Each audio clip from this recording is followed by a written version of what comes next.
আলহামদুলিল্লাহ ওয়া সাল্লাতু ওয়াসসালামু আলা রাসূলিল্লাহ নবিয়িনা মুহাম্মদ ওয়া আলা আলিহি ওয়া সাহবিহি আজমাইন ওয়া তাবিঈনা লাহুম বিইহসানিন ইলা ইয়াউমিদ্দিন, আম্মা বা'দ। আজকের আমাদের পাঠ হবে আকীদাগত কিছু ভুলভ্রান্তি বিষয়ে সতর্কীকরণ, এই বই থেকে শেষের পাঠ।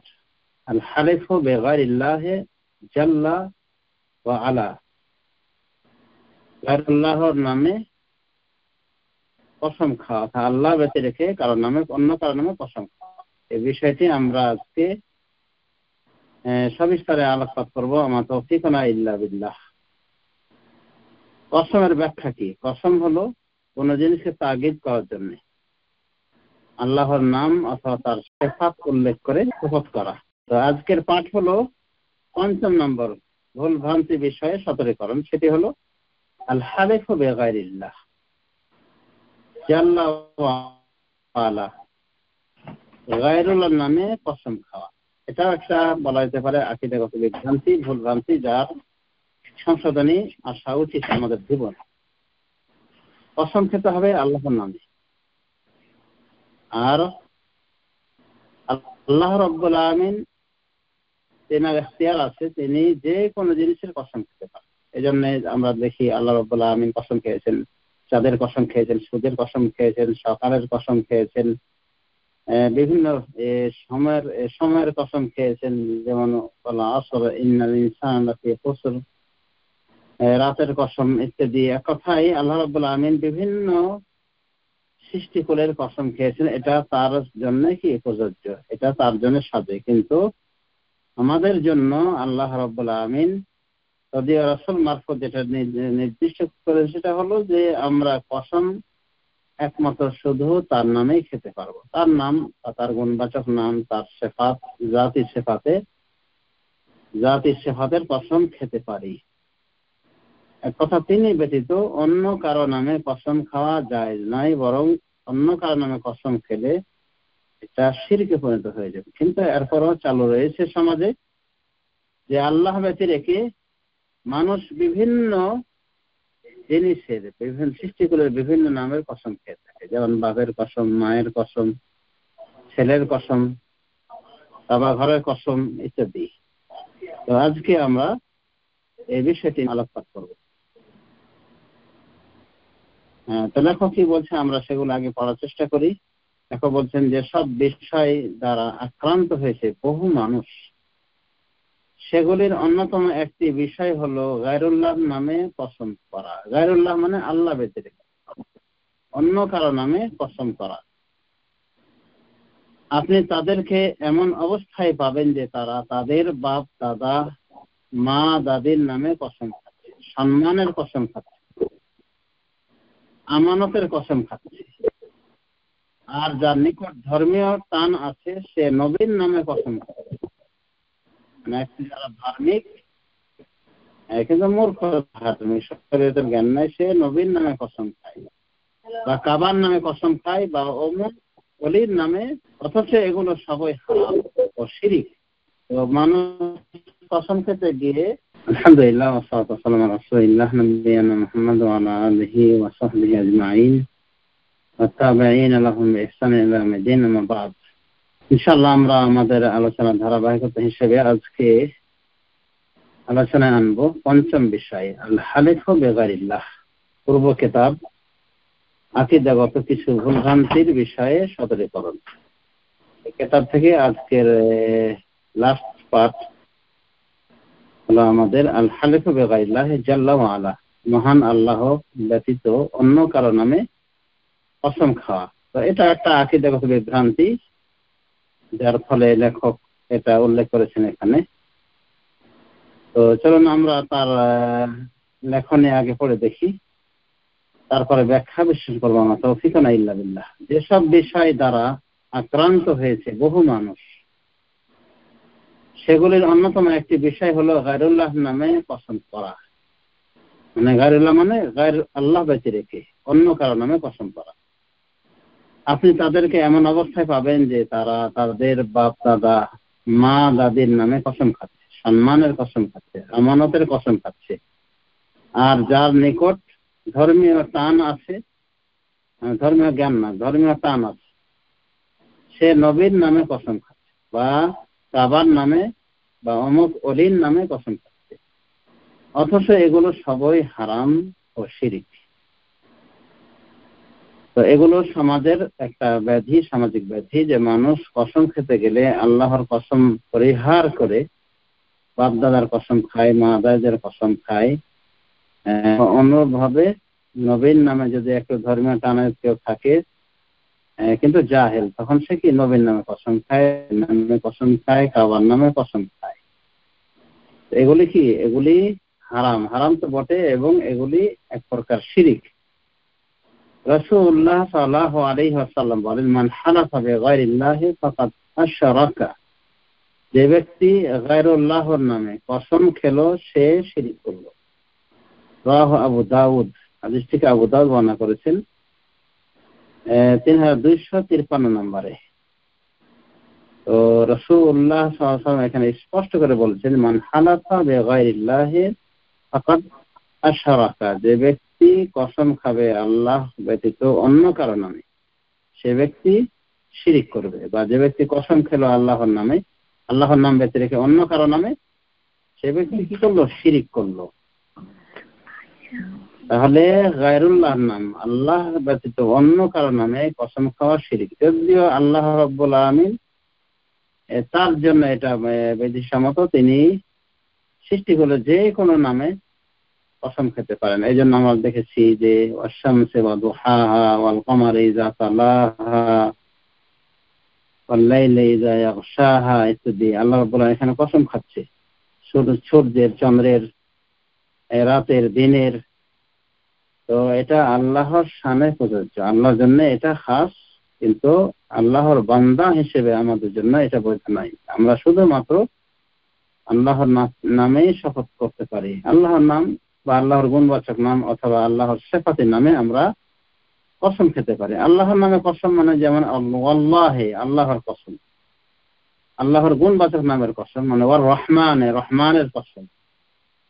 আল্লাহর সিফাতের কসম, আল্লাহর জাতি সিফাতের নামেও আমরা কসম খেতে পারি। যেমন ওয়া ইজ্জাতিকা ইয়া রব, হে রব আপনার ইজ্জতের কসম। লা গিনান লি আন বারাকাতিকা, আপনার বরকত থেকে আমার কোনো বেনিয়াজি নেই, আমি অভাবমুক্ত নয়। এটা বলেছেন আইয়ুব আলাইহিস সালাম। আইয়ুব আলাইহিস সালাম যখন উলঙ্গ হয়ে গোসল করছেন বাথরুমে, তো আল্লাহ পাক পরীক্ষামূলক তার নিকটে স্বর্ণের ফড়িং খেলতেছিলেন। ওগুলোকে উনি 2 অঞ্জলি ভরে তুলে নিচ্ছেন, মানে উঠাতেছিলেন এভাবে। তখন তাকে আল্লাহ বলেছেন, হে আইয়ুব, তোমাকে কি আমি তোমার এগুলি থেকে বেনিয়াজ করিনি, মানে এগুলো নেওয়া থেকে, মানে তোমাকে কি আমি ধনী বানাইনি, সচ্ছল করিনি? তখন উনি বলছেন, ওয়া ইজ্জাতিকা ইয়া রব, হে রব আপনার ইজ্জতের কসম, লা গিনান লি আন বারাকাতিকা, আপনার বরকত থেকে আমার কোনো অভাব মুক্তি নাই, মানে অভাব মুক্ততা নাই, আমি কখনোই আপনার বরকত থেকে বেনিয়াজ নই।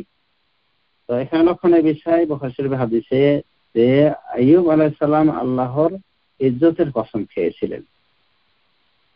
সুতরাং আল্লাহর ইজ্জত, এটা আল্লাহর, এটা কি জাতি সিফাত। তো আল্লাহর ইজ্জতের কসম উনি খেয়েছেন এই জন্য যে এটা আল্লাহর সিফাত, আল্লাহর জাতি সিফাতের কসম খাওয়া যেতে পারে। এই জন্য আমরা যদি ইচ্ছা করি কসম খেতে পারি ওয়া হায়াতিকা ওয়া হায়াতিল্লাহ, আল্লাহর জীবনের কসম, কারণ আল্লাহর জীবন রয়েছে।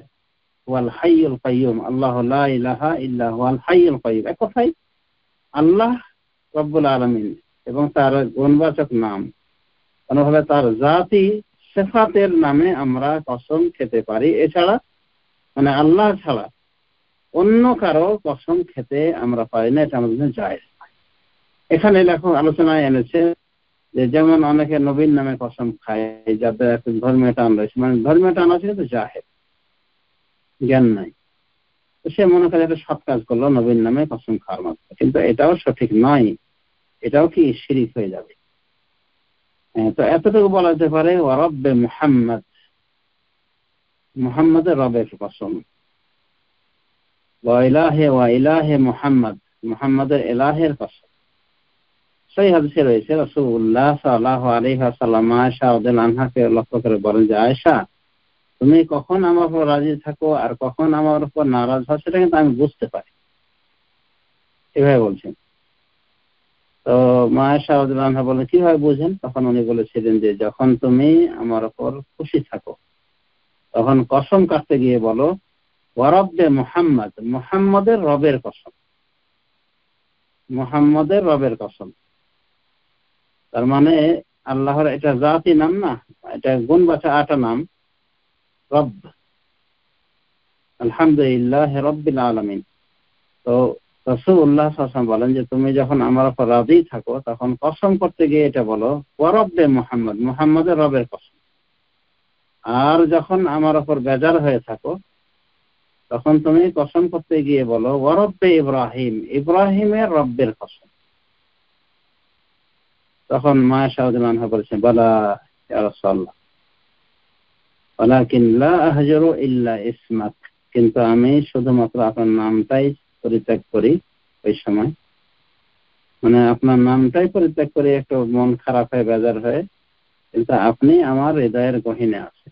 উদ্দেশ্য হলো এটা। তো এখানে যেটা পাওয়া গেল সেটা হলো যে মা আয়েশা রাদিয়াল্লাহু আনহা কসম করেছেন মুহাম্মদ সাল্লাল্লাহু আলাইহি ওয়াসাল্লামকে কেন্দ্র করে, কিন্তু কিভাবে বলেছেন রব্বে মুহাম্মদ, মুহাম্মদের রবের কসম। তখন কিন্তু মুহাম্মদ সাল্লাল্লাহু আলাইহি ওয়াসাল্লামের নামে কসম করা হয়নি, বরং মুহাম্মদের রব্বের নামে মানে আল্লাহর নামে কসম করা হলো। অনুরূপভাবে কাবার কসম করা না যায়, শিরিক।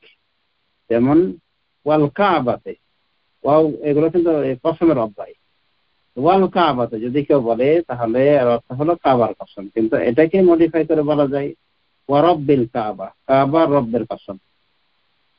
উর্দু লেকচাররা বলে মাঝে মাঝে রব্বে কাবা কি কসম, মানে কাবার রব্বের কসম। আলেম ওলামা বলতে এটা বলা যায়, কিন্তু সরাসরি কাবার কসম খাওয়া এটা হলো শিরিক। কিন্তু আগে বলা হয়েছে যে আল্লাহ রাব্বুল আলামিন তিনি ফাআলুল লিমা ইউরিদ, তিনি যা চান তিনি তার অধিক হারে করতে পারেন। সুতরাং তার ইচ্ছা সৃষ্টি করলে যে কোনো কিছুর কসম খেতে পারে। যেন তিনি বিভিন্ন কিছুরই কসম খেয়েছেন। আমরা যা দেখছি পবিত্র কোরআনের ভিতরে সূর্যের কসম, চন্দ্রের কসম, দিনের কসম, রাতের কসম, সময়ের কসম, সকালবেলার কসম ইত্যাদি। তো এগুলো আল্লাহর সামনে প্রযোজ্য, কিন্তু আমরা বান্দা হিসেবে আমার জন্য বৈধ নাই যে আমরা আল্লাহ ব্যতিরেকে অন্য কারো নামে কসম খাবো। নবী সাল্লাল্লাহু আলাইহি ওয়াসাল্লাম আরো বলেন মান কানা হালিফান ফালিয়াহলিফ বিল্লাহ, ফালিয়াহলিফ বিল্লাহি আও লিয়াসমুত। যে ব্যক্তি কসম খেতে চায় সে যেন আল্লাহর নামে কসম খায় অথবা নীরব থাকে। এখানে রাসূলুল্লাহ সাল্লাল্লাহু আলাইহি ওয়াসাল্লাম আমাদের কি শিক্ষা দিলেন? যে ব্যক্তি কসম খেতে চায়, মানে যার কসম খাওয়ার প্রয়োজন, সে যেন আল্লাহর নামে কসম খায়, শপথ করে। আও লিয়াসমুত, অথবা চুপ থাকে, মানে আল্লাহর নাম ব্যতিরেকে অন্য কারো নাম যেন সে উচ্চারণ না করে, কসম না খায় অন্য কারো নামে, বরং কসম করলে আল্লাহর নামে কসম করবে অথবা চুপ থাকবে। সহিহ বুখারীর হাদিস। এই হাদিসকে বলা হয় মুত্তাফাকুন আলাইহি। মুত্তাফাকুন আলাইহি হাদিস কোন হাদিসকে বলা হয়? এটা বুঝতে অনেকেরই হাতে সমস্যা হতে পারে, তো আজকে বিষয়টি আমি ভেঙে বলছি। মুত্তাফাকুন আলাইহি হলো হায়েস্ট দরজার হাদিস, হায়েস্ট র্যাঙ্কের হাদিস, মানে এর উপরে আর কোনো হাদিস নাই দুনিয়ার বুকে। মুত্তাফাকুন আলাইহি মানে যার উপরে ইত্তেফাক করা হয়েছে। উদ্দেশ্য হলো এমন হাদিস যে হাদিস সংকলনের ক্ষেত্রে ইমাম বুখারী এবং ইমাম মুসলিম দুজনে এক হয়েছেন।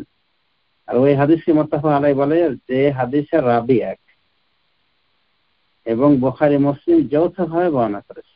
যেমন এই হাদিসটি মান কানা হালিফান ফালিয়াহলিফ বিল্লাহ আও লিয়াসমুত, যে ব্যক্তি কসম খেতে চায় সে যেন আল্লাহর নামে কসম করে অথবা চুপ থাকে। এই হাদিসটিকে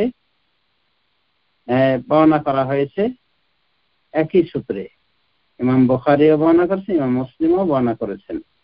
এই জাতীয় হাদিসকে বলা হয় মুত্তাফাকুন আলাইহি, মানে রাবি এক এবং বর্ণনাও এক। সামান্য তারতম্য হলে জায়গা আসে না, হতে পারে, কিন্তু হাদিসের মূল বক্তব্য ঠিক থাকলে সেটাকে কি বলা হয়? মুত্তাফাকুন আলাইহি বলা হয়। তো হাইয়েস্ট র্যাঙ্কের হাদিস হলো মুত্তাফাকুন আলাইহি। এরপরে র্যাঙ্ক হলো সহিহ বুখারীতে যে হাদিস এসেছে, এরপরে র্যাঙ্ক হলো সহিহ মুসলিমে যা এসেছে, এরপরে র্যাঙ্ক হলো মানে সহিহ হাদিসের এগুলো স্তর। এরপরে র্যাঙ্ক হলো যেটা বুখারীর শর্তে যে হাদিস সহিহ হয়েছে। এরপরে র্যাঙ্ক হলো যেটা মুসলিমের শর্তে যে হাদিস সহিহ হয়েছে। এর পরবর্তী র্যাঙ্ক হলো যে হাদিসগুলি প্রথমত বলেছি কিনা বুখারী মুসলিমের শর্ত মানে যে হাদিস সহিহ সেগুলি হলো কি মুত্তাফাক আলাইহি হাদিসের। পরে তো বললাম যে বুখারী যেটা একভাবে বর্ণনা করছে, মুসলিম যেটা একভাবে বর্ণনা করছে। এরপরে হলো বুখারী মুসলিমের শর্তে যেটা বর্ণনা করা হয়েছে, যৌথ শর্তে। এরপরে হলো যেটা বুখারীর শর্তে, এরপরে যেটা হলো মুসলিমের শর্তের সঠিক, এরপরে যেটা অন্যান্য মুহাদ্দিসিন কেরামের নিকটে সহিহ হাদিস বলে বিবেচিত। মোটামুটি 7টা স্তর বলা হয়েছে সহিহ হাদিসের। তো সেই হিসেবে মুত্তাফাকুন আলাইহি সর্বোচ্চ স্তরের হাদিস। এই মুত্তাফাকুন আলাইহি হাদিসের ক্ষেত্রে বেশ কিছু গ্রন্থ রচিত হয়েছে। বর্তমান যুগে একটি গ্রন্থ রচিত হয়েছে, সেই গ্রন্থটার প্রণেতা হলেন ফুয়াদ আব্দুল বাকি। তার গ্রন্থের নাম হলো আল-লু'লু ওয়াল মারজান ফিমা ইত্তাফাকা আলাইহি শাইখান। এটা আরবিতে 2 খণ্ডে প্রকাশ পেয়েছে, কোন কোন জায়গায় 1 খণ্ডে, তবে অনেক মোটা ফলিও। তো এখানে কয়েক হাজার, 2,500 মতো, এক কথা 2,000 এর উপর হবে হাদিস সংকলন করা হয়, যেগুলি ইমাম বুখারী ও মুসলিম যৌথভাবে বর্ণনা করেছেন এবং তাদের রাবিও কি এক অভিন্ন। তো এরকম এই র্যাঙ্কের হাইয়েস্ট র্যাঙ্কের হাদিস হলো এই হাদিসটি, মান কানা হালিফান ফালিয়াহলিফ বিল্লাহ। যে ব্যক্তি কসম করতে চায় সে যেন আল্লাহর নামে কসম করে অথবা চুপ থাকে। তাহলে কসম হবে আল্লাহর নামে, গায়রুল্লাহর নামে কসম হবে না। তো লেখক আরো বলছেন, সুতরাং হে আল্লাহর বান্দা, আপনি গায়রুল্লাহর নামে কসম করা হতে সাবধান থাকুন। আর যে এমনটি করে ফেলবে সে যেন অতি দ্রুত লা ইলাহা ইল্লাল্লাহ বলার দিকে অগ্রসর হয়। মানে যদি কে গায়রুল্লাহর নামে কসম করে ফেলে তাহলে তার উচিত, লেখক বলছেন, যে সে যেন লা ইলাহা ইল্লাল্লাহ বলে। মানে এটা তার কসমের কি কাফারা হয়ে যাবে। নবী সাল্লাল্লাহু আলাইহি ওয়াসাল্লাম বলেন, মান হালাফা মিনকুম ফাকালা ফি হালিফিহি বিল্লাতি ওয়াল উজ্জা ফালিয়াকুল লা ইলাহা ইল্লাল্লাহ। তোমাদের মধ্যে যে ব্যক্তি শপথ করে এবং শপথ করতে যে বলে লাত এবং উজ্জার শপথ বা কসম, তাহলে সে যেন বলে লা ইলাহা ইল্লাল্লাহ, আল্লাহ ছাড়া সত্য কোনো মাবুদ নেই। মানে তার ঈমানটাকে যেন নবায়ন করে নিই। তো এখানে লাত উজ্জার কথা এই জন্যই বলা হয়েছে যে সাহাবায়ে কেরাম যখন সদ্য মুসলিম হয়েছিলেন, তো তারা তো আগে পত্তলিক ছিলেন, মুশরিক ছিলেন, শিরিকের অমানুষে তারা হাবুডুবু খাচ্ছিলেন। তো সদ্য মুসলিম হয়েছেন, তো তারা জেনেছেন ইসলাম কোনটা, ইসলামের দাবি কি, তাওহীদ শিরক সবকিছু বুঝেছিলেন, কিন্তু মাঝে মধ্যে ভুল কর্মে তাদের পুরনো অভ্যাস অনুযায়ী কি চলে আসতো আল্লাহ ওয়াল উজ্জা যে কসম খাওয়ার সিস্টেমটা ছিল আগে জাহেলি যুগে। তো এরকম যদি কারো চলে আসে হঠাৎ করে, রাসূলুল্লাহ সাল্লাল্লাহু আলাইহি ওয়াসাল্লাম বলেছেন, যদি কেউ এইভাবে বলে ফেলে তার কসমের ক্ষেত্রে, কসম করতে গিয়ে ওয়াল্লাহ বিল্লাতি ওয়াল উজ্জা, মানে লাত উজ্জাদের কসম, লাত উজ্জার কসম, তাহলে সে যেন বলে লা ইলাহা ইল্লাল্লাহ, আল্লাহ ছাড়া প্রকৃত কোনো মাবুদ নাই। মানে ওটা কাফারা হয়ে গেল। তো এর উপরে কিয়াস করে অন্যান্য গায়রুল্লাহর উপর হবে, একই বিধান প্রযোজ্য হবে। অর্থাৎ এখানে তো লাত উজ্জার কথা বলা হয়েছে। কেউ যদি ওই খাজা বাবার কসম খায়, শাহ মাকদুমের কসম, শাহজালালের কসম, নবীর কসম ইত্যাদি খায়, তাহলে এগুলো সবই যেহেতু গায়রুল্লাহ, তো লেখক আমাদেরকে সাজেস্ট করছেন যে লা ইলাহা ইল্লাল্লাহ বলে নিতে হবে। এবং দলিল কি এই হাদিসটি, মান হালাফা মিনকুম ফাকালা ফি হালিফি বিল্লাতি ওয়াল উজ্জা ফালিয়াকুল লা ইলাহা ইল্লাল্লাহ। তোমাদের মধ্যে যে ব্যক্তি শপথ করে এবং শপথ করতে যে বলে লাত ও উজ্জার শপথ বা কসম, তাহলে সে যেন বলে লা ইলাহা ইল্লাল্লাহ, আল্লাহ ছাড়া সত্য কোনো মাবুদ নেই। হাদিসের নাম্বার হলো সহিহ বুখারী 6107 নম্বর হাদিস। এগুলো আরবি ভলিউম অনুযায়ী মিলবে। তাছাড়া হাদিসের সিরিয়াল করতে গিয়ে, নাম্বারিং করতে গিয়ে একাধিক নাম্বার আমরা লক্ষ্য করে দেখি। এটা খুবই স্বাভাবিক, কারণ ইমাম বুখারী রাহমাতুল্লাহ আলাইহি একটা হাদিসকে বিভিন্ন স্থানে এনেছেন। তো অনেকে ওগুলোকে একটা হাদিস মনে করেন, অনেকে এই যত রকম বর্ণনা এনেছে, যত জায়গায় এনেছেন ওগুলোকে তারা আরেকটা হাদিস, ভিন্ন ভিন্ন হাদিস গণনা করেন। মনে হয় একই হাদিস বিভিন্ন রাবির মাধ্যমে এসেছে, তো ওগুলোকেও তারা একাধিক হাদিস গণনা করে নাম্বার দিয়েছে। এই হিসাবে নাম্বারে তারতম্য হয়ে যায়, কিন্তু হাদিস ওই হাদিসই। একই কথা আমরা বলতে পারি কোরআন কারিমের বিষয়ে, যে কোরআন কারিমের আয়াতের সংখ্যা কত, ৬২৩৬ না ৬৬৬। আমরা অতি সহজেই বলে দিই যে ৬৬৬টা এটা ভুল ব্যাখ্যা, আর ৬২৩৬ এটা হলো সঠিক, কারণ কোরআনে এটাই পাওয়া যাচ্ছে। এটা দিয়ে কিন্তু কিচ্ছা খতম না, যদিও আমরা অনেকে খতম করে দিই। এর মূলে যেতে হবে। মূলটা হলো যে আয়াতের সংখ্যা গণনার ক্ষেত্রে খুব সাহাবায়ে কেরামের ভিতরে ইখতিলাফ ছিল। মায়েশা এক তথ্য দিয়েছেন, অন্য এক সাহাবী আরো তথ্য দিয়েছেন। কুফাবাসীদের গণনা ছিল এক, অন্যদের ক্ষেত্রে এক। তো গবেষকরা বলেন যে কুফাবাসীদের গণনায় ৬০০৬, অন্যদের গণনায় বিভিন্ন সংখ্যা। আয়াতের যে সংখ্যা ইখতিলাফটা আছে আয়াতের গণনায়, এর অর্থ এই নয় যে যারা বলেছেন ৬২৩৬টি তারা ডিলিট করে দিয়েছেন বাকি আয়াতগুলিকে, বা যারা ৬৬৬টি বলেছেন তারা বেশি আয়াত বাড়িয়ে দিয়েছেন, মানে আয়াতের অস্তিত্ব বেশি বাড়াচ্ছে যা কোরআনে নাই, এরকম না। আসলে আয়াত ও আয়াতই, কোরআনের যে বাণী ওগুলোই রয়েছে হবে। স্টপেজ নিয়ে ইখতিলাফ রয়েছে যে এটা কোথায় স্টপ হবে, মানে আয়াত তার শেষ কোথায় হবে। বড় আয়াতে কেউ ২টা ৩টা করে দিয়েছে, কেউ ২টা করেছে, কেউ ১টা করেছে, ইত্যাদি। এক কথায় যেগুলি সালাফ থেকে ইখতিলাফ হয়েছে সেগুলি আমরা হট করে একটা বলে দিলে সমাধান কিন্তু হয়ে যায় না, বা উড়িয়ে দেওয়া যায় না, যেন এটা একটা গলত কথা ৬৬৬ আয়াত, এটা গলত কথা না, যদি মূল দিকে আমরা ফিরে যাই। তবে গলত বাস্তবতা নিরিখে যে বর্তমানে যে কোরআন আমরা দেখতেছি, যেটা নাম্বারিং করা দেখতেছি, এখানে কিন্তু ৬২৩৬টি আছে, কিন্তু মূলের দিকে যদি আমরা ফিরে যাই তাহলে ইখতিলাফটা কেন হয়েছিল বুঝতে পারছি। সূরা ফাতিহার ক্ষেত্রে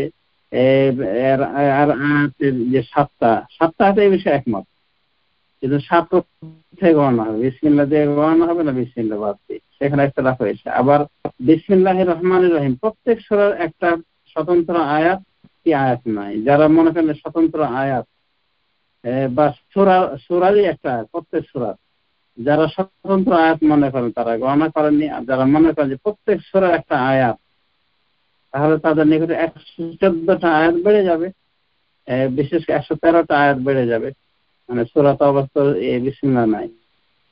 তো এই হিসেবে ইখতিলাফ কিন্তু আসতেছে। তো যাই হোক, আয়াতের বিষয়ে ইখতিলাফ আছে, এটা থাকা খুবই স্বাভাবিক। সাহাবায়ে কেরামদের ভিতরে ইখতিলাফটা ছিল, সে থেকেই চলে আসে। তবে বর্তমান রাসূল ওসমানীতে যেটা আমরা পাই, মুসহাফে ওসমানী যেটাকে বলা হয়, এখানে আমরা লিপিবদ্ধ আকারে পাই ৬২৩৬। তবে ৬৬৬৬ যারা বলে তাদেরকে বলা যাবে না, অনেকে কিন্তু বুঝাবুঝি ভুল করে।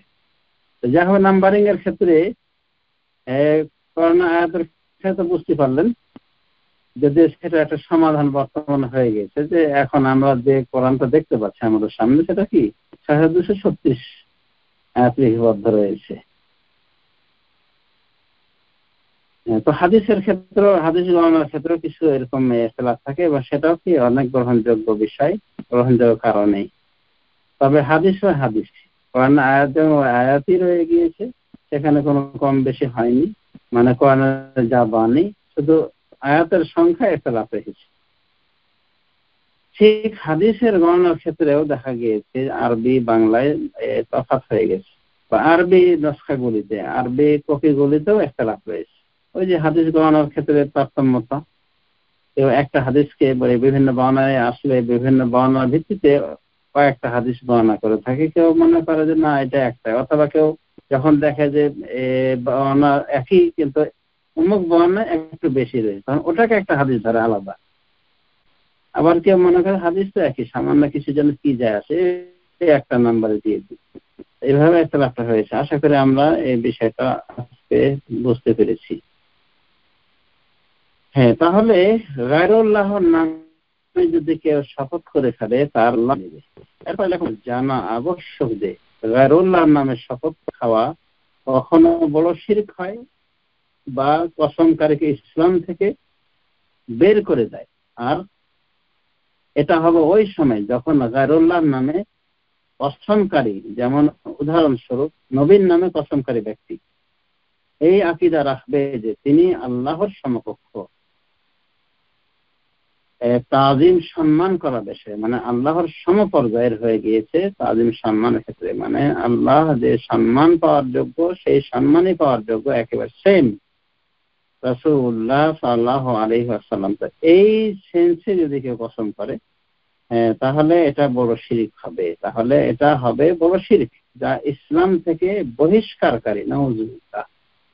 তাহলে কোন অবস্থায় গায়রুল্লাহর নামে শপথ করা শিরক হবে? যখন যার নামে কসম করা হবে আল্লাহ ব্যতিরেকে, তাকে সম্মান তাজিমের ক্ষেত্রে আল্লাহর সমকক্ষ করে দেওয়া হবে, তখন এটা বড় শিরক হবে।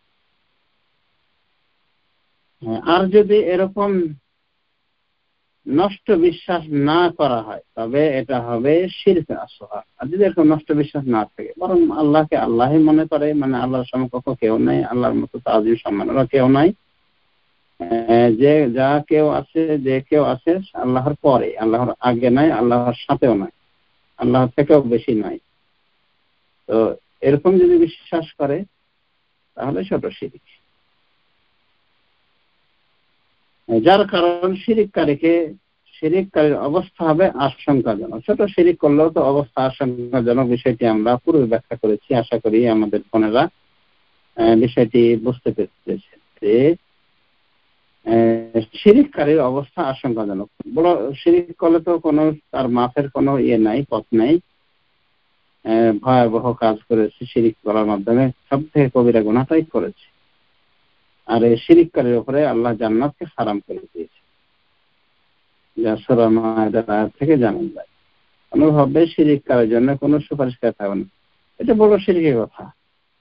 কিন্তু ছোট শিরিকটাও যে আশঙ্কাজনক অবস্থায় থাকবে ছোট শিরিককারী, সেটা তো আমরা বুঝতে পেরেছি বিগত কালাম থেকে, আলোচনা থেকে, যে শেখুল ইসলাম ইবনে তাইমিয়া বলছেন যে ছোট শিরকও আল্লাহ ক্ষমা করবেন না। এই কথা শেখ ইবনে উসাইমিন বলছেন, বর্তমান জামানার একজন মুজাদ্দিদ আলেম, মুহাদ্দিস এবং ফকিহ, তারও একই কথা যে না, শিরিক আল্লাহ ক্ষমা করবেন না। তবে বড় ছোট শিরিকে পার্থক্য করতে গিয়ে শেখ ইবনে উসাইমিন বিষয়টা ভেঙে বলেছেন যে ক্ষমা করবেন না মানে শিরিক করলে তাকে জাহান্নামে যাওয়াই লাগবে, জাহান্নামে তার শিরকের পরিমাণ অনুযায়ী শাস্তি ভোগ করার পরে সে জান্নাতে যাবে, এর আগে সে জান্নাতে যেতে পারবে না, মানে ছোট শিরিক করবে। আউযুবিল্লাহ। তাহলে শিরিকের অপরাধ, শিরিকের গুনাহ অতটাই মারাত্মক আমরা বুঝতে পারছি যে ছোট শিরিকের ক্ষেত্রে উলামায়ে দ্বীনদের ভিতরে এই ইখতিলাফ রয়েছে, যে কিছু উলামায়ে কেরাম মনে করেন যে না, ছোট শিরকও আল্লাহ ক্ষমা করবেন।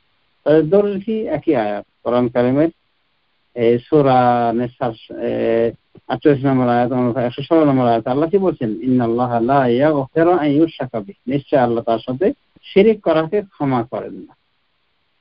তো শিরিক করাকে ক্ষমা করেন না, শিরিক এখানে আল্লাহ তো ভেঙে বলেন ছোট শিরিক ক্ষমা করেন, বড় শিরিক করেন না, এগুলো তো আল্লাহ বলেননি, বরং শিরিককে আল্লাহ ক্ষমা করেন, শিরিকের অপরাধ। ওয়ায়াগফিরু মা দুনা যালিকা লিমান ইয়াশা, আর শিরিক ব্যতিরেকে অন্যান্য যত অপরাধ রয়েছে আল্লাহ যাকে ইচ্ছা ক্ষমা করেন। তো এই আয়াত থেকে দলিল হিসেবে নিয়েছেন শেখ হাসান ইবনে তাইমিয়া এবং শেখ সালেহ উসাইমিন, মুহাদ্দিস সালেহ উসাইমিন, যে ছোট শিরক হলো তার ক্ষমা নেই, তাকে জাহান্নামে যাওয়া হবে। যদিও অধিকাংশ উলামায়ে কেরাম মনে করেন যে না, ছোট শিরকের মাধ্যমে মানুষ যেহেতু কাফের হয় না, কাজেই আল্লাহর মাশিয়াতে থাকবে, আল্লাহ ইচ্ছা করলে ক্ষমা করে দিতে পারে কোনো প্রকার শাস্তি ছাড়াই। আল্লাহ ইচ্ছা করলে ক্ষমা করতে পারেন, মানে এটা তার ইচ্ছাধীন। তো বুঝতে পারছেন ইখতিলাফ থেকে যে এই শিরকটা কত বড় ভয়াবহ অপরাধ, যে ছোটটাও কবিরা গুনাহ থেকে কম নয়, বরং আরো কি বেশি। যদি আমরা এই দুইজন মহামতি ইমামের কথাগুলিকে হৃদয়ঙ্গম করতে পারি, তাহলে আমরা এটাই বুঝতে পারবো যে ছোট শিরকটাও কি আশঙ্কাজনক অবস্থা এই ছোট শিরককারীর। এরপরে বলছেন, হে মুসলিম ভ্রাতৃমণ্ডলী, আমরা আপনাদের জন্য শেখুল ইসলাম আব্দুল আজিজ বিন বাজ এর একটি ফতোয়া উদ্ধৃত করতেছি। এরপরে লেখক তিনি উল্লেখ করতেছেন শেখ বিন বাজ এর একটি ফতোয়া, যেটা মানে আরবিতে বলেছেন, আমরা এখানে বাংলা করেছি। তিনি বলেন, গায়রুল্লাহর নামে কসম করা যায় যে নেই, সে যেই হোক না কেন, নবী হোক বা অন্য যে কেউ হোক। কারণ নবী সাল্লাল্লাহু আলাইহি সাল্লাম বলেছেন, মান কানা হালিফান ফালইহলিফ বিল্লাহ আও লিয়াসমুত। যে ব্যক্তি কসম খেতে চায় সে যেন আল্লাহর নামে কসম খায়, নতুবা নীরব থাকে। বুখারী হাদিস নম্বর 2679। এর পূর্বে আরেকটা হাদিস বলা হয়েছিল, সেটা শব্দগত পার্থক্য কিছু ছিল,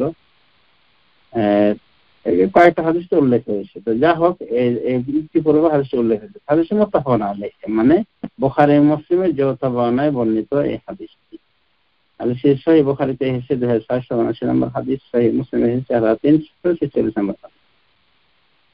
নবী সাল্লাল্লাহু আলাইহি ওয়াসাল্লাম আরো বলেছেন, লা তাহলিফু বিআবাইকুম ওয়ালা বিউম্মাহাতিকুম ওয়ালা বিল আনদাদ ওয়ালা তাহলিফু ইল্লা বিল্লাহি ওয়ালা তাহলিফু বিল্লাহি ইল্লা ওয়া আনতুম সাদিকুন। রাওয়াহু আবু দাউদ ওয়া নাসাই। হাদিসটি আবু দাউদ নাসাই বর্ণনা করেছেন। হাদিসটির অর্থ আমরা জেনে নিই। তোমরা বাপদাদের বা মা নানি দাদিদের নামে কসম করো না, অন্যান্য বাতিল উপাস্যের নামেও কসম করো না। তোমরা আল্লাহর নাম ছাড়া অন্য কারো নামে কসম করো না। আর আল্লাহর নামে যখন কসম করবে তখন অবশ্যই সত্যবাদী হয়ে কসম করবে। এখানে আল্লাহ রাসূল কয়েকটা কথা বলেছে তোমরা বাপদাদের নামে, মা নানীদের নামে কসম করবে না, কোনোভাবে বাতিল মাবুদদের উপাস্যের নামও কসম করবে না। আর যখন তোমরা কসম করবে আল্লাহর নামে তখন তোমরা সত্যবাদী হয়ে কসম করবে, মানে মিথ্যাবাদী হয়ে কসম করবে না। নবী সাল্লাল্লাহু আলাইহি ওয়াসাল্লাম আরো বলেন, হাদিসটা আমরা আশা করি আমরা জানতে পেরেছি। নবী সাল্লাল্লাহু আলাইহি ওয়াসাল্লাম আরো বলেন, মান হালাফা বিশাইইন দুনাল্লাহি ফাকাদ আশরাক। যে ব্যক্তি আল্লাহর নাম বাদ দিয়ে অন্য কিছুর নাম, এখানে গায়রুল্লাহ বলে মানে আরো একটু আম করে দিয়েছে যে অন্য কিছু না, আল্লাহ ব্যতিরেকে কোনো জীবজন্তু হোক বা জড় পদার্থ হোক, যে কিছু হোক না, মান হালাফা বিশাইইন দুনাল্লাহ, যে ব্যক্তি কোনো কিছু আল্লাহ ব্যতিরেকে কোনো কিছুর নামে কসম করবে, সে শিরক করবে। যে কোনো কিছুর নামে কসম করলো সে শিরক করলো। আল্লাহ ব্যতিরেকে আল্লাহর নাম ব্যতিরেকে যে ব্যক্তি কোনো কিছু কসম করলো সেই কি শিরক করলো। হাদিসটিকে ইমাম আহমদ রাহমাতুল্লাহি আলাইহি ওমর রাদিয়াল্লাহু আনহু থেকে বিশুদ্ধ সনদে সংকলন করেছেন। দেখুন, মুসনাদ আহমদ 321 নম্বর হাদিস, মুসনাদ হাকিম 169 নম্বর হাদিস। অনুরূপভাবে আবু দাউদ, তিরমিজি সহিহ সনদে ইবনে ওমর রাদিয়াল্লাহু আনহুমা থেকে সংকলন করেন। তিনি নবী সাল্লাল্লাহু আলাইহি ওয়াসাল্লাম থেকে বর্ণনা করেন, তিনি বলেছেন, যে ব্যক্তি গায়রুল্লাহর নামে শপথ করলো সে কুফরি করলো বা শিরক করলো। এখানে আরেকটা আমরা বর্ণনা পাচ্ছি যে নবী সাল্লাল্লাহু আলাইহি ওয়াসাল্লাম বলেছেন, যে ব্যক্তি গায়রুল্লাহর নামে শপথ করলো সে কুফরি করলো বা শিরক করলো। তার মানে গায়রুল্লাহর নামে কসম খাওয়াটা একদিক থেকে যেমন শিরক, আর একদিক থেকে তেমনি কুফর। তবে ছোট শিরক ছোট কুফর, এভাবে সেটা ব্যাখ্যা করে বলা যেতে পারে কখন ছোট শিরক বড় শিরকে পরিণত হবে এবং এই কুফরটা কখন বড় কুফরে পরিণত হয়ে যেতে পারে, সেটা আমরা পূর্বের আলোচনা থেকে বুঝতে পারি। নবী আলাইহিস সালাতু ওয়াস সালাম আরো বলেছেন, মান হালাফা বিল আমানাতি ফালাইসা মিন্না। রাওয়াহু আবু দাউদ। যে ব্যক্তি আমাদের আমানতের শপথ করবে সে আমাদের কাতারভুক্ত নয়, দলভুক্ত নয়, আমাদের অন্তর্ভুক্ত নয়। হাদিসটিকে আবু দাউদ সংকলন করেছেন। সুতরাং আমানতের কসম খাওয়া এটাও কি চলবে না। আমানত একটা জিনিস, এটা একটা পদার্থ, এটা তো সাধারণত এর ভেতরে কোনো জান নাই, এটা একটা কি প্রতিশ্রুতি, মূলক ওয়াদামূলক বিষয়। তো এটারও যদি কেউ কসম খায় তাহলেও এটা তার অপরাধ হবে। সেজন্য কি বলা হয়েছে, যে ব্যক্তি আমানতের শপথ করবে ফালাইসা মিন্না, সে আমাদের দলভুক্ত নয়। মানে সেও কি অপরাধ করলো, তার মানে সেও একটা শিরক করলো, শিরক চর্চা করলো। তাহলে আমরা বুঝতে পারলাম মোটা দাগে যে আল্লাহ আল্লাহ রাব্বুল আলামিন ছাড়া অন্য কারো নামে কসম করা যাবে। তবে আল্লাহর নামের কসমটা আমরা ব্যাখ্যা করে বলতে পারি যে আল্লাহর যেটা সরাসরি যেটা নাম, বড় নাম, যেমন আল্লাহ, এটা তো নাম রয়েছে, বাকিগুলো কি গুণবাচক নাম বলা হয়, রহমান, রহিম, আল খালিক, আল মালিক, আল মুসাউর, রাজ্জাক, তো এইগুলি তার গুণবাচক নাম। এগুলো নামে আমরা কি কসম খেতে পারি, কোনো সমস্যা নেই। কোনোভাবে আল্লাহর যে জাতি সিফাত রয়েছে, সিফাত, যেমন আল্লাহর হায়াত, আল্লাহর ইজ্জত ইত্যাদি নামে আমরা কসম করতে পারি, খেতে পারি। এটা মূলত আল্লাহর নামে কসম খাওয়া নাম। তো এই হলো আলোচনার মূল বক্তব্য, যে আল্লাহ ছাড়া কারো নামে কসম খাওয়া যাবে না। সে যে হোক, ওলি হোক, নবী হোক, জড় পদার্থ হোক, আমানত হোক, কাবা হোক, যে কিছু হোক না কেন, আল্লাহ ব্যতী রেখে এই সমস্ত কোনো কিছুর নামে কসম করা যাবে না। কসম করলে এটা কি শিরিকের পর্যায়ে চলে যাবে। আর শিরিক, এটা বড় শিরিক হবে ক্ষেত্র বিশেষে, ব্যক্তি বিশেষে, আবার ছোট শিরিকও হতে পারে। আর যে কোনো শিরিকের পরিণতি কিন্তু ভালো নয়, বরং কি অনেক ভয়াবহ, সেটা আশা করি আমরা বুঝতে পেরেছি। হ্যাঁ বন্ধুরা, এবার ইনশাআল্লাহ আমরা এই আলোচনাগুলিকে আরো ব্যাখ্যা করে বলার চেষ্টা করবো। তৌফিক না ইল্লা বিল্লাহ। এখানে কসমের প্রসঙ্গ উঠেছে, তো কসম বিষয়ে আমরা আরো কিছু বিস্তারিত বলতে চাই। কসমের মূল অর্থ কি? কসমের মূল হলো কোনো জিনিসকে তাকিদ করার জন্য আল্লাহর নাম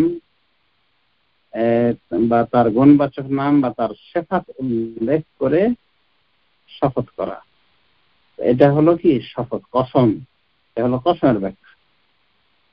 আর এই কসম করলে তার বিধানকে আমরা বুঝতে পেরেছি যে ক্ষেত্র বিশেষে ছোট শিরিক, ক্ষেত্র বিশেষে বড় শিরিক। তো সাধারণত মুসলমান হিসেবে যারা কসম খায়, তাদের এই কসমগুলি বেশিরভাগ ছোট শিরকের পর্যায়ে। এরপরে যারা মাজার পূজারী, বিশেষ করে মাজারপন্থী ইত্যাদি, পীর পূজারী, এদের ক্ষেত্রে আশঙ্কা রয়েছে যে এরা এতটাই গণ্ডমূর্খ যে এদের কসমগুলি শিরকের পর্যায়ে চলে যায় অনেক সময়। কারণ অনেক সময় যখন বলা হয় যে তুমি কসম করো তো আল্লাহর নামে যে তুমি এই কাজটা করনি বা করেছ, তো সে যদি মিথ্যা কসম খেতে চাই, মিথ্যাবাদী হয়, তাহলে কিন্তু কসম খেতে আল্লাহর নাম। কিন্তু যখন তাকে বলা হয় বাবা শাহজাহান নামে কসম খাতো, সত্যি তুমি এটা করেছো কিনা বা করনি কিনা, তখন তার শরীর কি পরিবর্তন হয়ে আসছে, চোখ বড় বড় হয়ে লাল হয়ে যাচ্ছে। সে এখন ভেবেছে যে আমি তো সর্বনাশ হয়ে যাবো, বাবার নামে কসম খেলাম। তার ওর নিকটে পীর বাবাটাই হলো সব থেকে বড়।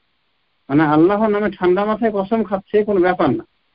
কিন্তু যখন তাকে বলা হয়, যদিও এটা বলা ঠিক না, কিন্তু পরীক্ষামূলক যদি বলা হয় যে তুমি তোমার বাবার নামে কসম খাচ্ছ, তোমার লালিত পীরের নামে, তখন কিন্তু একেবারে তার ভিতরে একটা বিরাট প্রতিক্রিয়া হয়েছে।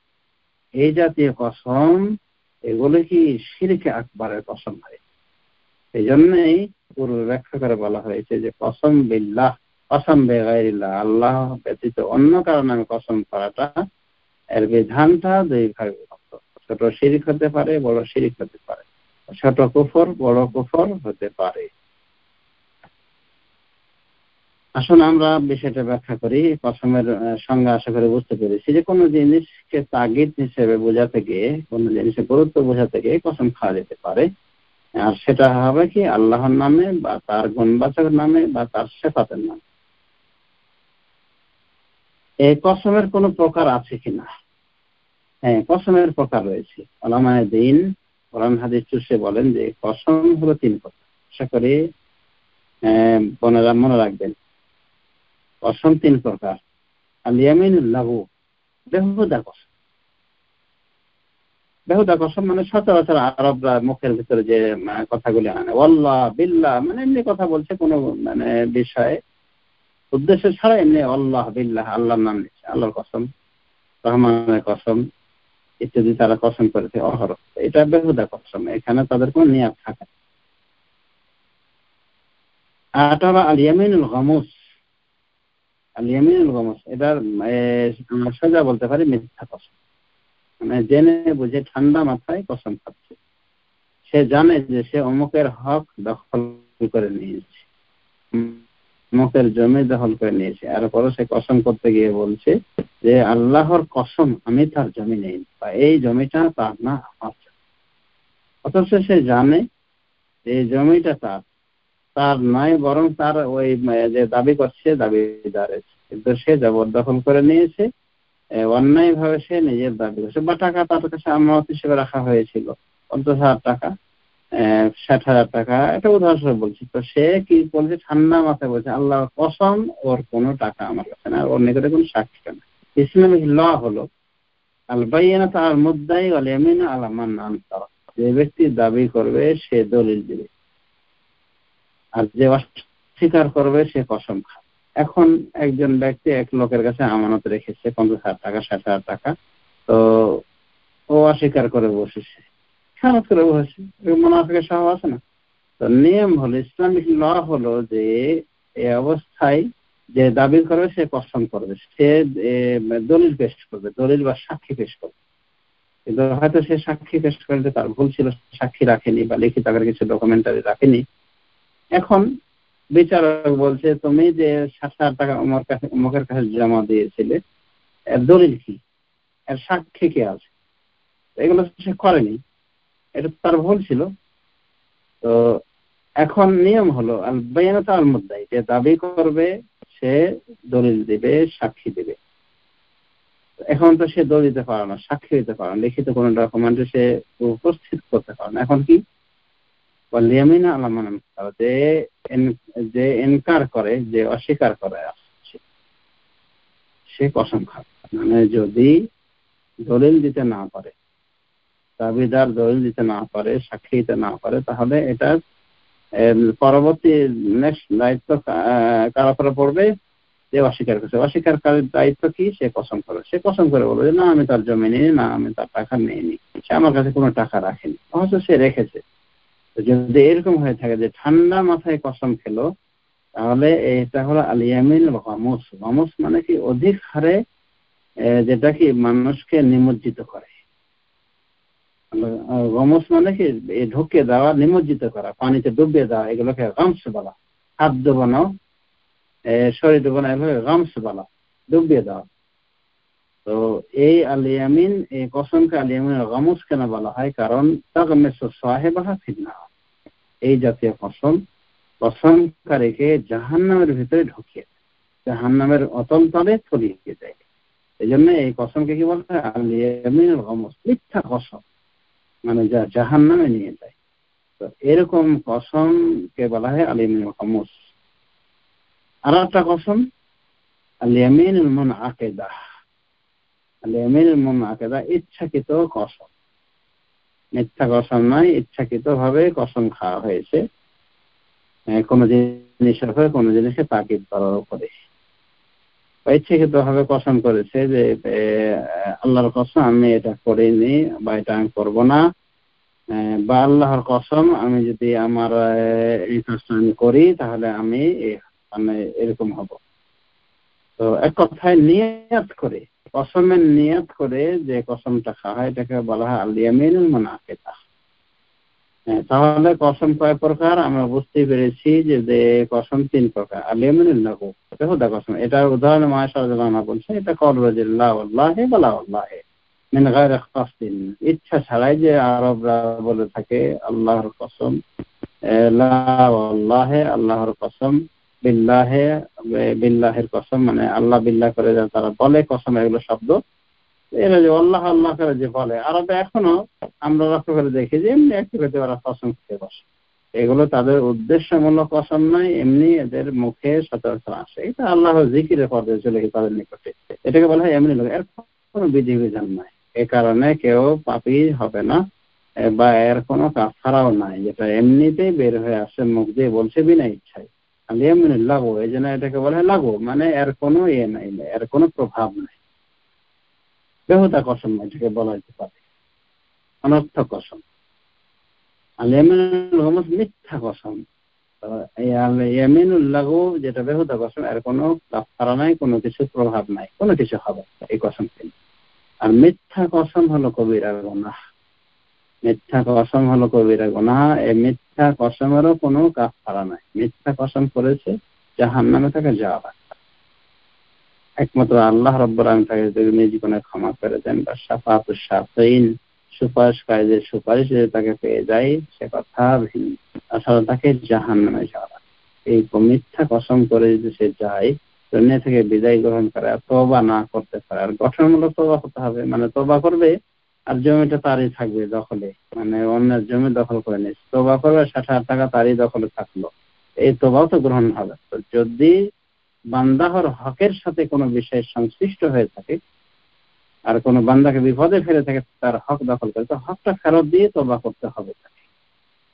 যা হোক, তওবা ছাড়া যদি মারা যায় এই জাতীয় লোকের অবস্থা আশঙ্কাজনক। এদের অবস্থা সোজা জাহান্নাম। একমাত্র আল্লাহ নিজ গুণে ক্ষমা করলে করতে পারেন, কারণ এটা শিরক যেহেতু নয়, সেজন্য আমরা বলবো যে এগুলো তাহতা মাশিয়াতিল্লাহ, আল্লাহর মাশিয়াতে, ইচ্ছা এরাদার উপরে ভিত্তিশীল। আল্লাহ ইচ্ছা করলে তাকে জান্নাত দিতে পারেন, সুপারিশকারী সুপারিশ গ্রহণ করে তাকে মাফ করে দিতে পারেন।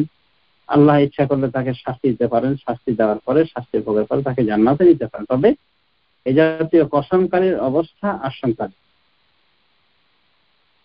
হাদিসে কোরআনে এই জাতীয় কসমকারীর জন্য কঠিন হুঁশিয়ারি শোনানো হয়েছে। যেমন মহান রব্বুল আলামিন বলছেন, ইন্নাল্লাযীনা ইয়াশতারুনা বিআহদিল্লাহি ওয়া আইমানিহিম সামানান ক্বালীলা উলাইকা লা খালাকা লাহুম ফিল আখিরাহ ওয়া লা ইউকাল্লিমুহুল্লাহু ওয়া লা ইয়ানজুরু ইলাইহিম ইয়াওমাল কিয়ামাতি ওয়া লা ইউযাক্কিহিম ওয়া লাহুম আযাবুন আলীম। অর্থ হলো, নিশ্চয় যারা ক্রয় করে তাদের আহাদ দিয়ে, তাদের অঙ্গীকার দিয়ে, মানে ওয়াদা অঙ্গীকার দিয়ে, ঈমান এবং তাদের কসম দিয়ে, সামানান কলিলা, অল্প মূল্য, মানে অল্প মূল্যের কিছু, মানে তুচ্ছ কিছু জিনিস যদি যারা ক্রয় করে আল্লাহর অঙ্গীকার দিয়ে, আল্লাহর কসম দিয়ে, তাদের কসম দিয়ে, মানে আল্লাহর কসম দিয়ে সামান্য কিছু মূল্য ভোগ করলো, আর দুনিয়ার কিছু অর্থ লাভ করলো, রেজাল্ট কি? উলাইকা লা খালাকা লাহুম ফিল আখিরাহ, এদের আখিরাতে কোনো অংশ নেই, এদের আখিরাতে কোনো অংশ নেই। ওয়ালা ইউকাল্লিমুহুল্লাহ, এবং এদের সাথে আল্লাহ কথা বলবেন।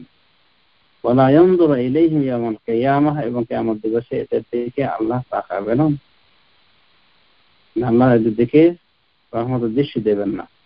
ওয়ালা ইউযাক্কিহিম, এবং তাদেরকে আল্লাহ গুনাহ থেকেও পাক করবেন না। ওয়ালা হুম আযাবুন আলীম, এবং তার জন্য রয়েছে যন্ত্রণাদায়ক শাস্তি।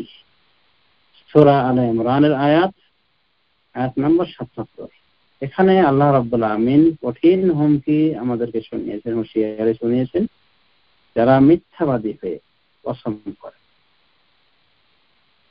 ইন্নাল্লাযীনা ইয়াশতারুনা বিআহদিল্লাহ, আল্লাহর অঙ্গীকার, মানে আল্লাহর নামে অঙ্গীকার করেছে, আল্লাহর ওয়াদা দিয়েছে, কসম করেছে। এই যে কসমের কথা আসলো, এটাকে বলা হয় আল ইয়ামিনুল গামুস, এটাই হলো জাহান্নামে নিক্ষেপকারী কসম। তো এই কসমকারীর অবস্থা আশঙ্কাজনক, কারণ এখানে কতগুলি শাস্তির কথা উল্লেখ করেছে যারা আল্লাহর ওয়াদাকে খেলাফ করে এবং আল্লাহর ওয়াদা বেঁচে খায় এবং কসম বেঁচে খায় কিছু মূল্য। তাদের জন্য কয়েকটা শাস্তির কথা আল্লাহ বলেছেন, যে তাদের আখিরাতে কোনো অংশ নেই, আখিরাতে তাদের কোনো অংশ নেই। আর যদি তারা এটাকে হালাল মনে করে এটা করে থাকে, কোন রকম গুরুত্ব না দিয়ে হালাল জেনে করে, তাহলে তো অবশ্যই এই শাস্তি তাদের উপরে প্রযোজ্য হবে, কোনো সন্দেহ নাই। তো কতটি শাস্তির কথা উল্লেখ করা হয়েছে এখানে? কয়েকটি। বলা হয়েছে লা খালাকা লাহুম ফিল আখিরাহ, এদের আখিরাতে কোনো অংশ। সাধারণত এই বিষয়গুলি কাফেরদের সামনে বলা হয়। তার মানে যদি এরা হালাল করে নেয় এটাকে, তাহলে তাদের ক্ষেত্রে এটা আখিরাতে প্রযোজ্য হবে। তো ১ নম্বর শাস্তি হলো তাদের আখিরাতে কোনো অংশ নেই। ওয়ালা ইউকাল্লিমুহুল্লাহ, আর একটা শাস্তি হলো তাদের সাথে আল্লাহ কথা বলবেন না। ওয়ালা ইয়ানজুরু ইলাইহিম ইয়াওমাল কিয়ামাহ, এবং কিয়ামত দিবসে তাদের দিকে আল্লাহ তাকাবেন। ওয়ালা ইউযাক্কিহিম, এবং তাদেরকে আল্লাহ পাক পবিত্র করবেন না। তাহলে কতগুলি শাস্তি? তাদের আখিরাতে কোনো অংশ নেই, তাদের সাথে আল্লাহ কথা বলবেন না, তাদের দিকে আল্লাহ তাকাবেন না, তাদেরকে পাক পবিত্র করবেন না। এতগুলি শাস্তি, এতগুলি ভয়াবহ পরিণতির কথা আল্লাহ রাব্বুল আলামিন উল্লেখ করেছে। সুতরাং এই কসম যে করেছে সে মরেছে, এই কসম যে করেছে সে মরেছে। অতএব কঠিন সাবধান থাকতে হবে এই দুনিয়ার সামান্য কিছু লাভের জন্য এরকম কসম করে নিজের জীবনকে বিপন্ন করা কি হুঁশিয়ার ব্যক্তির, জ্ঞানী ব্যক্তির কাজ হবে না। এর চেয়ে ভালো হবে স্বীকার করে নেওয়া, হক কথা স্বীকার করে নেওয়া, মানুষের হক দখল থেকে বিরত থাকা। তো এই তিন প্রকার কসম এর ভিতরে বিশেষ করে আমরা ইয়ামিনুল গামুস এর মানে আমরা রেজাল্ট পেয়ে গেলাম যে এটা কি অবস্থা, যে এটা একেবারে চরম পর্যায়ের কবিরা গুনাহ এবং এই জাতীয় ঠান্ডা মাথায় যারা কসম করে তাদের অবস্থা আশঙ্কা। কিয়ামতের মাঠে আল্লাহ রাব্বুল আলামিন তাদের সাথে তাদের কোনো অংশ রাখবেন না আখিরাতে, তার সাথে কথা বলবেন, তাদের দিকে তাকাবেন না, তার জন্য তাদের কে পাক পবিত্র করবেন না, তার জন্য রয়েছে যন্ত্রণাদায়ক শাস্তি। আল্লাহ আল-ইয়ামিনুল মুনআকিদা, ইচ্ছা করে কসম খাওয়া, ন্যায়সঙ্গত কোনো বিষয়ে কসম করলো নিয়ত করে, মিথ্যাবাদী হয় নাই, মিথ্যাবাদের বিপরীতটা। এই মর্মের দলিল পাওয়া যায় সূরা আল মায়েদা 89 নম্বর আয়াতে, যেখানে আল্লাহ রাব্বুল আলামিন বলেন লা ইউআখিযুকুমুল্লাহু বিল্লাগহি ফি আইমানিকুম, আল্লাহ তোমাদেরকে পাকড়াও করবেন না, বিল্লাগহি ফি আইমানিকুম, তোমাদের কসমের ক্ষেত্রে যেটা বেহুদা কসম খেয়ে বসে, এটা হলো আল-ইয়ামিনুল লাগুর কসম। যে আল-ইয়ামিনুল লাগুর কোনো কাফারা লাগে না, এর জন্য কোনো গুনাহ বর্তায় না। আল্লাহ কি বলছেন লা ইউআখিযুকুমুল্লাহু বিল্লাগহি ফি আইমানিকুম, আল্লাহ তোমাদের লঘু কসমের জন্য মানে বেহুদা কসমের জন্য তোমাদেরকে পাকড়াও করবেন না। ওয়ালাকিন ইউআখিযুকুম বিমা আক্কাতুমুল আইমান, কিন্তু তোমাদেরকে তিনি পাকড়াও করবেন, ধরবেন তোমাদেরকে বিমা আক্কাতুমুল আইমান, ওই কসমের জন্য যার মাধ্যমে তোমরা কি ওই বিষয়ের মাধ্যমে যার মাধ্যমে তোমরা কসমকে কি করছো পাকাপোক্ত করে দিয়েছো, মানে নিয়ত করে যে কসমগুলো খেয়েছো এই কসমের কারণে তোমাদেরকে আল্লাহ পাকড়াও। এরপরে মহান রব্বুল আলামিন এই জাতীয় কসমের কাফারার কথা বলছেন, মানে যে কসমটা ইচ্ছা করে মনের গহীন থেকে ইচ্ছা করে যে কসমটা হয় তার কাফারা আল্লাহ উল্লেখ করছে। তার মানে আমরা বুঝতে পারি সহজভাবে ইজিলি যে আল-ইয়ামিনুল লাগুর কোনো কাফারা নেই, এটার জন্য কোনো সমস্যা হবে না। এটা আল্লাহর জিকিরের মতো, মানে আরবরা বলে থাকে আল্লাহ বিল্লাহ, বলে থাকে আসলে কোনো উদ্দেশ্য নেই আল্লাহ তা করলো, মানে অনেক সময় খেতে বসে ওরা খাচ্ছে কোনো একটা জিনিস, আরেকজন এসেছে তো ওকে বসানোর জন্য বলছে আল্লাহ তা করো, আল্লাহ কসম তুমি খাবে, উদ্দেশ্য মানে তাকে বসানো। এক কথায় মানে কসমটা তারা উদ্দেশ্য করে না, এমনি আল্লাহ বিল্লাহ এমনি তারা সচরাচর যে বলে সেভাবে তারা মানে এভাবে করে দেয়, উদ্দেশ্য করে তারা এসব বলে। তো এই জাতীয় কসম যদি হয়ে থাকে তো এগুলোর কোনো কাফারা না, আল্লাহ পাকড়াও করবেন না।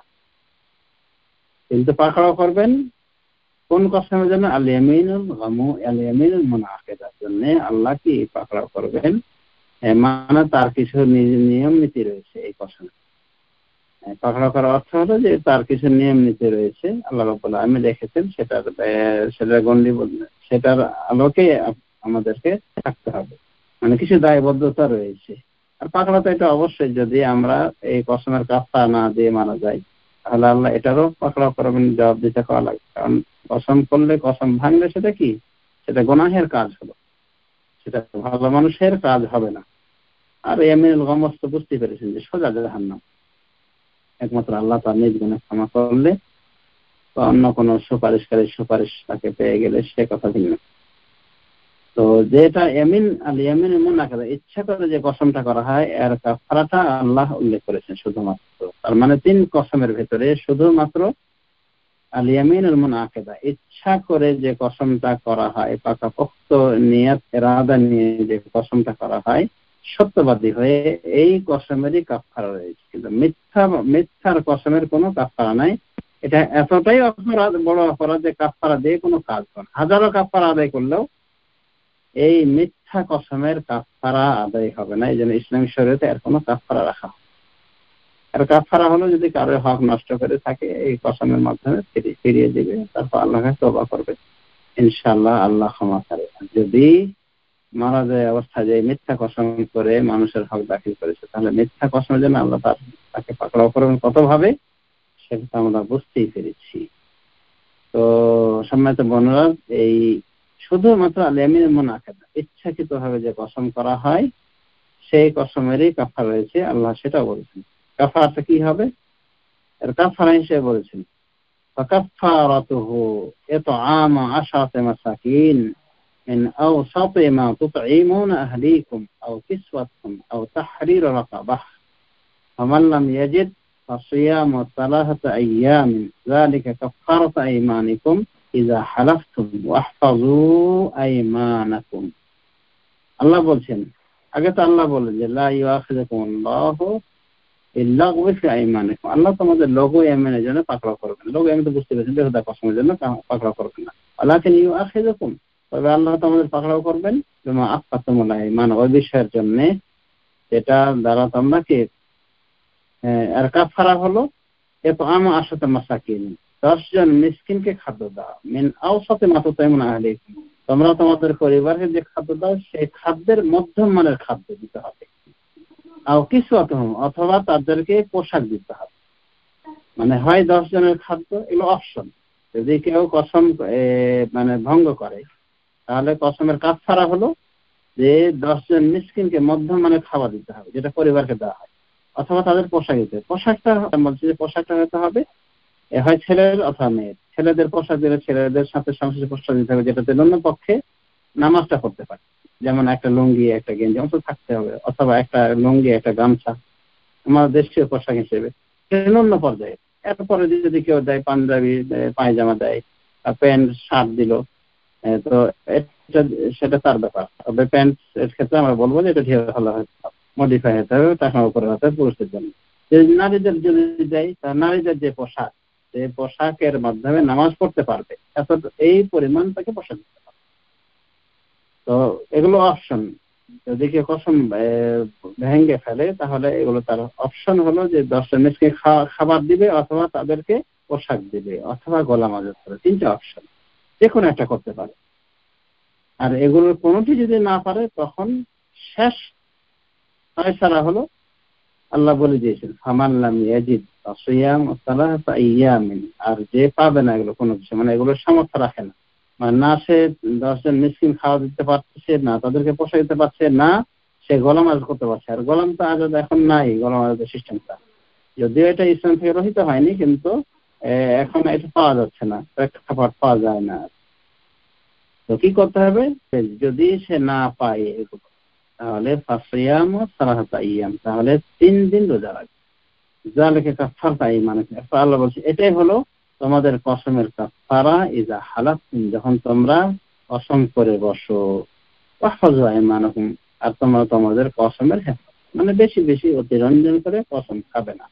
উদ্দেশ্য তো সূরা মায়েদার 89 নম্বর আয়াতে আল্লাহ রাব্বুল আমিন 2 কসমের পরিজ উল্লেখ করেছে, আমরা বলতে পারি। একটা হলো ইয়ামিনুল লাগু, বেহুদা কসমের কোনো কাফারা নাই, আল্লাহ এই কারণে পাকড়াও করবেন না। এটা আরবরা তাদের জবানে সচরাচর বলেছেন, মায়ের সার বর্ণনা থেকে আমরা বুঝতে পেরেছি। আর আল ইয়ামিনুল মুনাকাদা, মানে ইচ্ছাকৃত কসমের যেটা বিধান, সেটাও কিন্তু আল্লাহ উল্লেখ করেছে। শুধুমাত্র কাফারা একটা কসমের, সেটা কি আল ইয়ামিনুল মুনাকাদা, মানে ইচ্ছাকৃত ভাবে যে কসমটা করা হয় আল্লাহর নামে, এটারই কাফারা রয়েছে। আর গায়রুল্লাহর নামে কসম করলে সেটার কাফারা কি বুঝতে পেরেছেন, যে লা ইলাহা ইল্লাল্লাহ বলতে হবে। তো বোনেরা, আশা করি বুঝতে পেরেছেন আজকের বিষয়টা আলোচনা এনেছি আলহামদুলিল্লাহ কসমের বিষয়ে। পরিশেষে একটা বিষয় থাকবে যে আল্লাহর সিফাত দ্বারা তো কসম খাওয়া যায়, আল্লাহর জাতি সিফাত, যেমন আল্লাহর হায়াত, আল্লাহর জীবন, এটা কসম খাওয়া যেতে পারে। আল্লাহর ইজ্জতের কসম খাওয়া যেতে পারে, আল্লাহর জালালের কসম খাওয়া যেতে পারে। তো এগুলির অন্তর্ভুক্ত কোরআনের কসম করা কি না, এই বিষয়টা আমরা আজকে সংক্ষিপ্ত আলোচনায় আনবো। কোরআনের কসম খাওয়া যাবে কিনা? কোরআনের কসম খাওয়া যাবে, এই জন্যই যে কোরআন হলো আল্লাহর কালাম। কোরআন কোনো সৃষ্ট বস্তু নয়, কোরআন আল্লাহর কালাম। আর আল্লাহর কালাম মানে আল্লাহর কথা, আল্লাহর বাণী। আল্লাহর বাণী আল্লাহর সিফাত, আল্লাহর সিফাত, আল্লাহর গুণ। আর আমরা আগে বলে এসেছি যে কসমের ক্ষেত্রে আল্লাহর নামের কসম, আল্লাহর গুণবাচক নামের কসম, আল্লাহর জাতি সিফাতের কসম খাওয়া যায়। আল্লাহর সিফাতের কসম। তো এই কোরআন হলো কি আল্লাহর কালাম, এটা আল্লাহর সাথে কি একটি সংশ্লিষ্ট গুণ, খাওয়া যাবে। তবে এখানে ব্যাখ্যা রয়েছে, নির্দিষ্ট কোন ছাপাখানা থেকে বেরিয়ে আসা কোরআনকে যদি হাতে নিয়ে কেউ কসম খায় আর বলে যে, যেমন আমার কাছে একটা কোরআন কুয়েতের প্রিন্ট করা, যদি কেউ কসম খায় এইভাবে যে আল কোরআনের কসম খেলাম, আমি এই কোরআনের কসম খেলাম, এই কোরআন বলতে নির্দিষ্ট কেতাবকে উদ্দেশ্য করে থাকে নির্দিষ্ট কোরআনকে, তাহলে আপত্তি হলো এটাই যে এই কোরআন বলতে এটা কিন্তু কুয়েত থেকে ছেপে এসেছে এবং এর কভার পেজে কিন্তু অনেক কিছু লেখা রয়েছে যেগুলি আল্লাহর কালাম নয়। যেমন বলা হয়েছে আল কোরআন কারীম বিহামিশিহি কালিমাতুল কোরআন মিন তাফসীরিস সাদি, এগুলো কথা, এগুলো তো মানুষের কথা, এটা কালাম না। এবং কি এমনকি কভার পেজটা এটা কি স্পর্শ করা যেতে পারে, যে কেউ স্পর্শ করতে পারে, এমনকি যে অজু ছাড়া স্পর্শ করতে পারে, অজু ছাড়াও যদিও আমরা বলবো উত্তম, কিন্তু অজু ছাড়া স্পর্শ করতে কোনো সমস্যা নাই। এমনকি মা বোনদের যারা পিরিয়ড সমস্যা আছেন তারা এই কভারটা নিতে পারে। ওলামা দ্বীন বলছেন যে কভারটা কোরআন না এটা।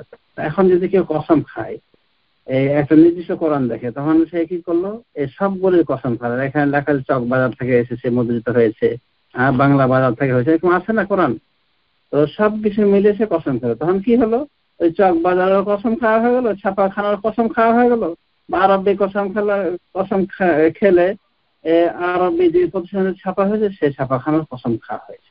মাজাম্মাল মালিক ফাহাদ, কিং ফাহাদ কমপ্লেক্স। তো এই যে মানুষ, এগুলো তো কোরআনের অংশ, এগুলো কোরআনের অংশ না। যদিও আমরা কোরআনের এতে দেখি, পেজে দেখতেছি। তো যদি কেউ নির্দিষ্ট করে কোনো কোরআন নিয়ে কসম খায়, এর অর্থ হলো যে সে কি করলো, এই পুরো কোরআনের ভেতর যা কিছু আছে, কোরআনের বাইরেও যেটা আছে ওটারও কসম খেয়ে গায়রুল নামে কসম খায়। কোরআনের কসম খায় তখন এমনি নির্দিষ্ট কোনো কেতাব না দেখে বলে যে আল্লাহ, অথবা এই কোরআনকে দেখে বলতে পারে যে এই যে কোরআন আমার যে মুসহাফ রয়েছে এর ভিতরে আল্লাহর যে কালাম, যে নিছক কালামগুলি রয়েছে, এই কালামের কসম। বা কোরআন না দেখে, কোন কোরআন না দেখে বলবে যে কোরআনের কসম, আমি পবিত্র আল কোরআনের কসম খাচ্ছি। এই কোরআনের শুরু কি ফাতিহা দিয়ে শেষ নাস দিয়ে। যদি এইভাবে খেতে চায় খেতে পারবো, অসুবিধা নেই। বা বলতে বল কোরআন, আল্লাহর কোরআনের কসম, নির্দিষ্ট কোনো মুসহাফকে, নির্দিষ্ট কোনো এই কোরআনকে হাতে না নিয়ে এমনি সে বলতে পারে কোরআনের কসম। কিন্তু আমাদের যেটা হয় সেটা হলো কোরআন নির্দিষ্ট ছাপাখানা কোরআন নিয়ে বলে যে এই কোরআনের কসম, তার উদ্দেশ্য যদিও আল্লাহর কালামটা, কিন্তু এই কোরআনের কসম খেতে গিয়ে এই কোরআনের ভিতরে এই সমস্যাগুলি দেখা যাচ্ছে যে এটা কোরআনটা বটে আছে এখানে, কিন্তু কোরআনের কভার পেজে অনেক সময় দেখা যায় আমাদের দেশে ওই নকশা, সলেমানি নকশা রয়েছে, 886 কোড রয়েছে, যেটা আমরা ফয়সালা করে এসেছি যে এটা আল্লাহর নাম না, বিসমিল্লাহ হয় না, এতে কি হয়, হরে কৃষ্ণ হয়, নাউজুবিল্লাহ মিনাল যালিক। এত কিছু মিলে কসম খেলে তো কসম তো ভেজাল হয়ে গেছে।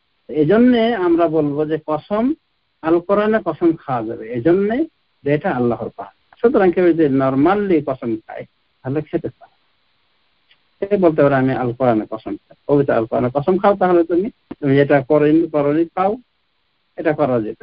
এবার সে বলতে পারে যদি সত্য বলে হ্যাঁ আল কোরআনে কসম খেলাম, তো আল কোরআনের কসম খাওয়া যেতে পারে। এখানে ওলামায়ে দ্বীনের ইখতিলাফ নাই বললেই চলে। তবে ইখতিলাফের ধরনটা কি, যে নির্দিষ্ট কোনো কোরআনকে নিয়ে কসম খাওয়াটা হলো আপত্তিকর। আপত্তির বিষয়টা আশা করি বুঝতে পেরেছেন। যা হোক, আশা করি আজকের আলোচনা আমরা বুঝতে পেরেছি।